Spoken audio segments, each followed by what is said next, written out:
Halo sedulur kabeh, sudah siap tertipu di video kali ini? Aku nggak akan kasih banyak penjelasan di awal video ini. Mending kita langsung masuk aja ke dalam filmnya.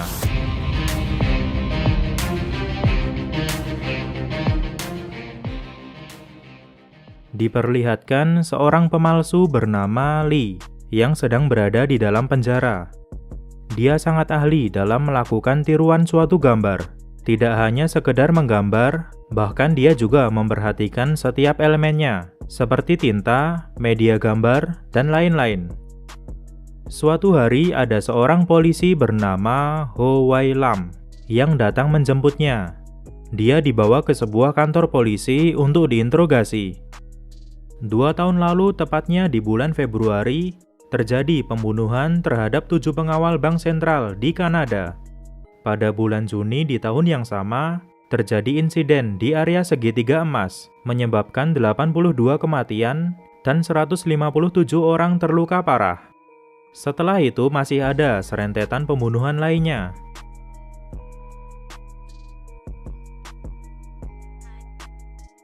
Polisi menyatakan bahwa pembunuhan tersebut melibatkan sekelompok pemalsu internasional. Dan dari semua insiden tersebut, hanya 2 orang yang selamat, yaitu Lee dan bosnya, dengan nama samaran Painter. Painter adalah penjahat kelas kakap, dengan identitas yang sangat misterius. Bahkan tidak ada satupun negara yang memiliki identitasnya. Jadi di sini Lee diminta untuk memberikan keterangan terkait Painter. Tetapi tampaknya dia masih enggan untuk memberitahu, tidak lain karena Painter adalah orang yang sangat berbahaya. Akhirnya dia ditahan sementara waktu di kantor polisi, sampai nantinya dia bersedia memberikan informasi yang dibutuhkan. Di sini, Lee mendapatkan perlakuan yang kurang menyenangkan. Dia dipukul dan diberi obat tidur. Saat dia tertidur, para polisi dengan leluasa mengambil sampel darah dan rambutnya untuk dicek di tim forensik. Setelah terbangun, dia dihadapkan dengan beberapa barang bukti yang ditemukan di tempat pembunuhan. Wai Lam mengatakan bahwa DNA yang ada di barang tersebut cocok dengan dirinya. Jelas dia mengelak dan memberontak. Dia merasa bahwa dijebak polisi untuk mengakui kejahatan yang tidak dilakukannya. Kemudian, Wai Lam mendapatkan tamu bernama Yuan Man yang merupakan seorang bos perusahaan multinasional. Yuan Man datang bersama asistennya untuk menebus Lee, karena mereka mempunyai sebuah dokumen dan bukti dari Departemen Hukum yang menyatakan bahwa barang bukti yang dituduhkan kepada Lee itu palsu. Pihak kepolisian pun menyetujui penebusan tersebut dengan satu syarat. Lee akan dibebaskan setelah dia memberikan informasi terkait Painter. Kembali lagi ke Lee, dia dibawa ke dalam suatu ruangan untuk diinterogasi. Awalnya dia lagi-lagi menolak untuk memberikan informasi, tetapi di sini Yuan Man memohon kepadanya untuk mau bercerita. Karena ternyata Yuan Man ingin menangkap orang yang telah membunuh tunangannya, tidak lain adalah Painter. Dan akhirnya Lee pun bersedia untuk memberikan kesaksian. Lee pertama kali bertemu dengan Yuan Man di Kanada. Yap, Yuan Man adalah wanita yang akan menembusnya tadi.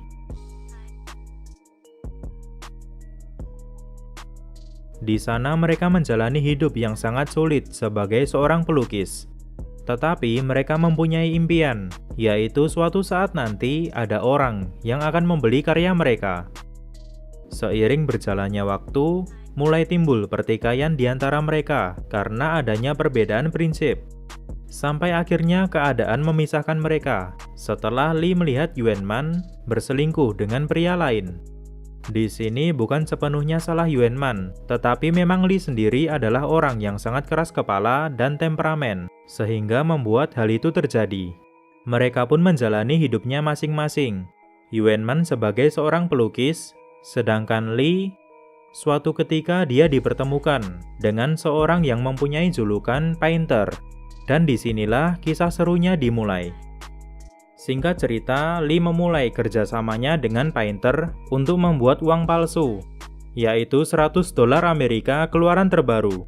Lee diberi tugas untuk menggambar uang tersebut semirip mungkin, Tentunya tidak hanya sebatas menggambar, karena banyak aspek penting lainnya untuk membuat uang tiruan tersebut. Dan aksi ini dikerjakan oleh sebuah tim yang mempunyai tugasnya masing-masing. Jangan tanya kenapa dia bersedia bergabung di aksi kriminal tersebut. Sudah pasti karena tawaran painter yang sangat menggiurkan. Pembuatan uang palsu dimulai dengan menggambar tiruan semirip mungkin. Tentunya ini bukanlah hal yang mudah karena banyak sekali detail yang harus diperhatikan. Tetapi berkat kemampuan yang dimiliki oleh Lee, akhirnya gambar tersebut bisa diselesaikan. Selanjutnya yang perlu dilakukan adalah membuat pelat untuk mencetak uang tersebut.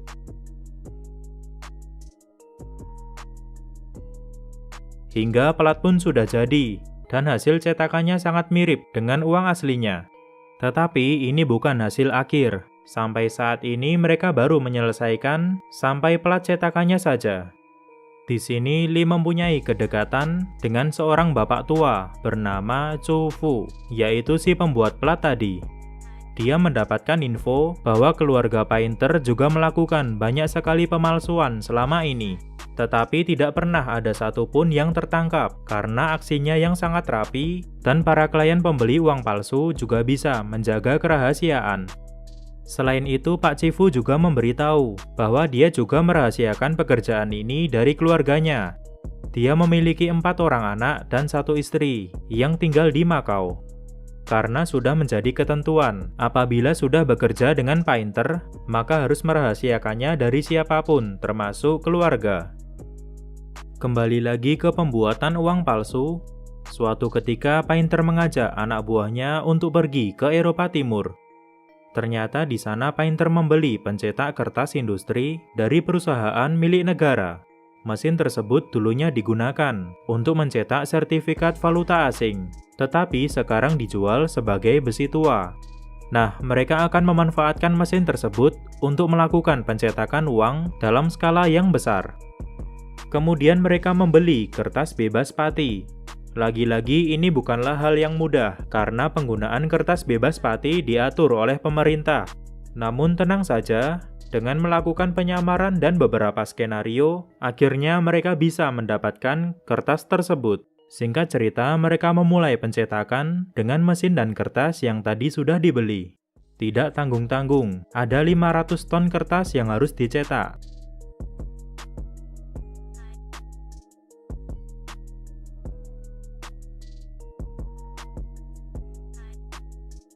Sedikit demi sedikit mereka berhasil melakukannya, tetapi mereka masih membutuhkan tinta pengalih warna untuk menyempurnakan tiruan uang tersebut.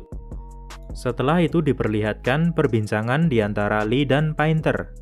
Sebenarnya painter mengetahui bahwa Lee dahulu mempunyai kekasih bernama Yuan Man. Di sini painter bersikeras untuk membantu menyatukan mereka kembali. Walaupun Lee berkata sudah ingin melupakannya, tetapi painter yakin bahwa dia masih mencintainya. Suatu ketika, Lee dibawa ke sebuah jalan di Kanada. Di sana sudah ada anak buah painter yang sedang baku tembak dengan polisi. Ternyata mereka sedang menghadang sebuah truk yang bermuatan tinta pengalih warna. Dan mereka berusaha merampas muatan itu. Tidak lain adalah untuk pembuatan uang palsu.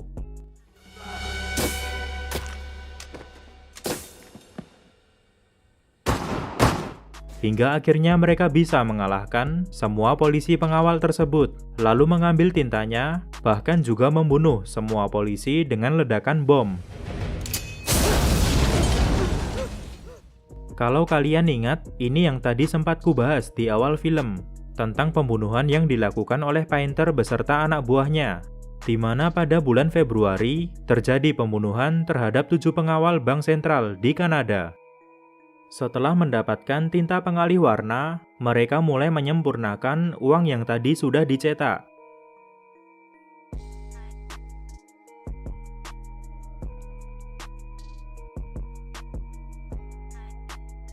Dan hasilnya sangat sempurna, bahkan lebih nyata daripada uang aslinya.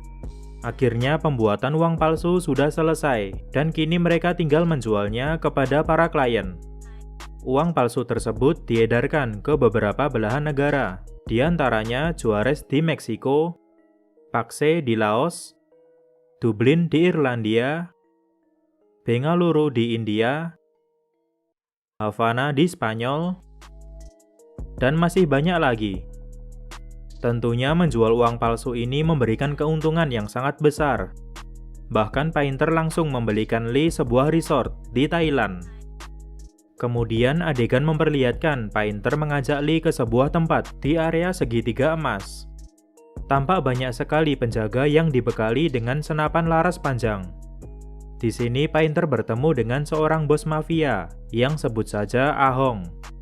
Keduanya terlihat sangat akrab dan berencana untuk menjalani kerjasama terkait bisnis uang palsu. Tetapi sebenarnya bukan itu tujuan utama Painter, melainkan dia datang ke tempat tersebut untuk membalaskan dendam atas kematian ayahnya. Dia mengetahui bahwa 7 tahun yang lalu, Ahong menyewa orang Rusia untuk membunuh ayahnya. Seketika terjadilah peperangan di antara mereka. Dimulai dengan ledakan bom yang sudah disiapkan oleh Painter, lalu dilanjutkan dengan baku tembak. Painter yang bertarung seorang diri sudah mulai kewalahan menghadapi anak buah Ahong yang sangat banyak. Sedangkan di sini Lee tidak berguna, dia tidak bisa bela diri ataupun menggunakan senapan. Untunglah tak lama kemudian anak buah Painter memberikan bantuan dengan menembakkan RPG dari kejauhan. Dan disusul dengan anak buah Painter lainnya yang datang menggunakan mobil. Singkat cerita, semua anak buah Ahong bisa dihabisi dan tidak terkecuali Ahong itu sendiri. Di sini Lee juga menyelamatkan seorang wanita korban penculikan Ahong, yaitu bernama Shao Ching. Tetapi sayangnya dia mengalami luka yang cukup parah di kepalanya. Akibat luka yang cukup parah, akhirnya dilakukan operasi terhadap wajah Shao Ching. Tidak hanya operasi biasa, bahkan wajahnya juga diubah menjadi serupa dengan Yuan Man. Ternyata ini semua adalah ulah Painter. Dia mengetahui bahwa Lee masih mencintai mantannya itu. Sampai-sampai wajah Shao Ching dibuat seperti Yuan Man. Setelah kejadian itu, Shao Ching merasa sangat berterima kasih kepada Lee. Kalau bukan karena Lee, maka dia tidak akan bisa hidup sampai saat ini. Kita beralih dulu ke Wai Lam. Kalau kalian lupa, Wai Lam adalah polisi wanita berambut pendek yang ada di awal film tadi. Nah, kejadian ini masih di masa lalu. Di sini dia mempunyai tunangan bernama Kwang Ho, dan mereka sedang menangani kasus tentang uang palsu, tidak lain adalah yang dibuat oleh Painter. Mereka mengetahui keberadaan uang palsu buatan Painter karena keteledoran Pak Tua Chu Fu yang dengan sembarangan menggunakan uang palsu untuk membeli jam antik. Sampai akhirnya berita itu sampai ke Painter, dan jelas ini adalah suatu masalah yang besar. Karena sudah menjadi peraturan bahwa tidak boleh ada satupun anggota yang boleh menggunakan uang tersebut di pasar bebas. Kalau berani melanggar, sudah pasti akan dijatuhi hukuman mati oleh Painter. Bapak tua Chu Fu pun akhirnya meninggal.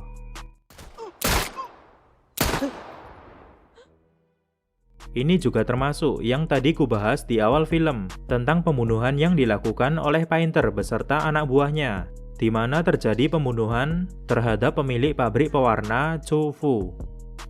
Suatu hari, Wai Lam dan Kwang Ho pergi ke suatu tempat untuk bertemu dengan Painter.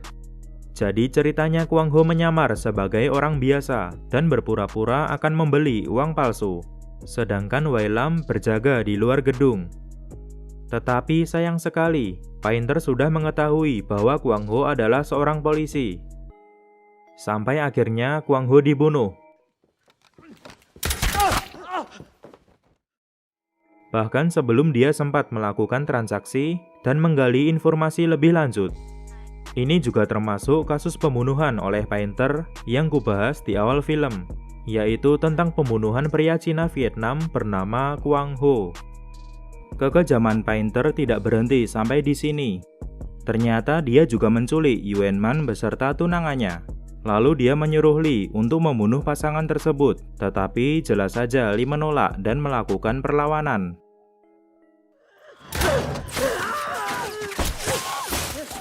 Akhirnya, tunangan Yuanman meninggal setelah menerima tembakan beruntun dari anak buah Painter. Sementara Yuanman sendiri berhasil diselamatkan oleh Li. Untunglah, Shaoqing memihak kepada Li, dan dia melakukan perlawanan terhadap anak buah Painter, hingga akhirnya Painter beserta anak buahnya bisa dihabisi.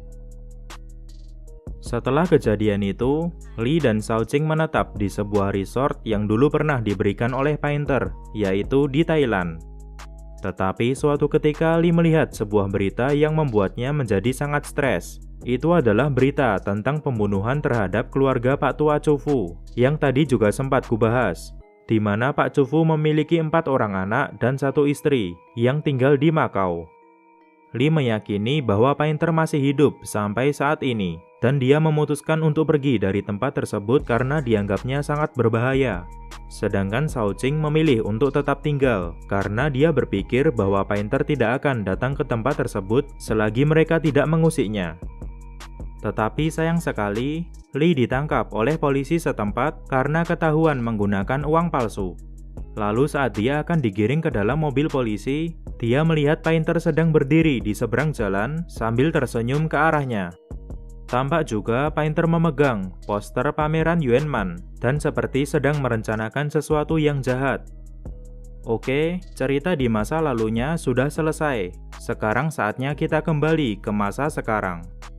Diperlihatkan, para polisi sudah selesai menggambar sketsa wajah Painter.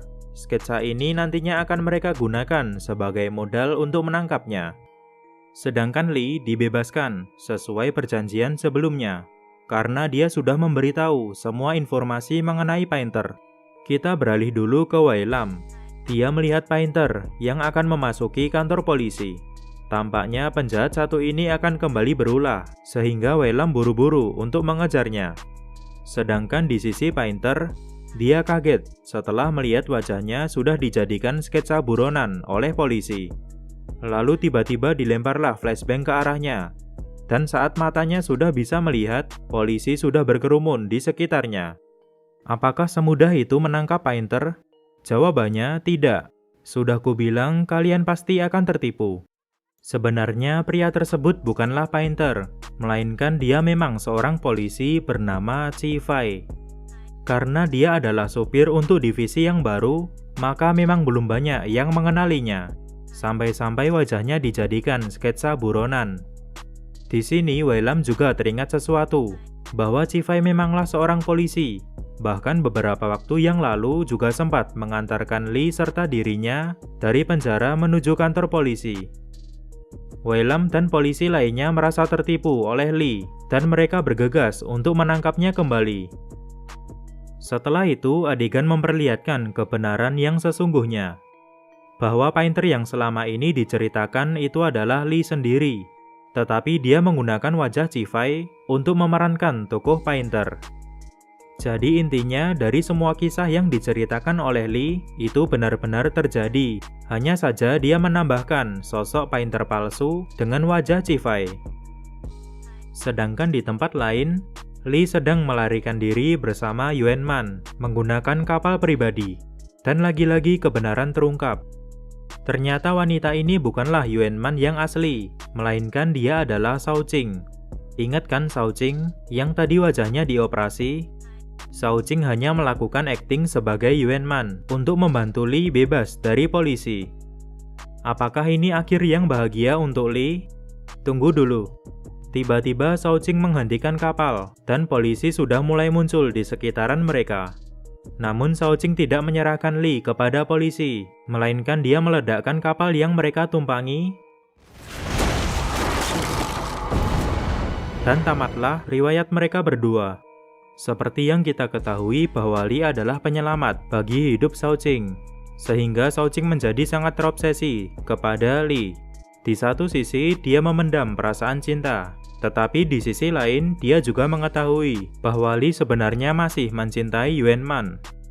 Dia juga sadar bahwa selama ini dia hanya dimanfaatkan sebagai pelarian dan pelampiasan. Daripada dia tidak bisa memiliki Li seutuhnya, akhirnya dia memutuskan untuk mengakhiri hidup bersama-sama. Bagaimana dengan Yuanman yang asli? Dia tinggal dengan tenang di suatu tempat. Di akhir film ini, diperlihatkan kondisi Lee sebelum dia menjadi penjahat. Dan inilah cerita yang sebenarnya.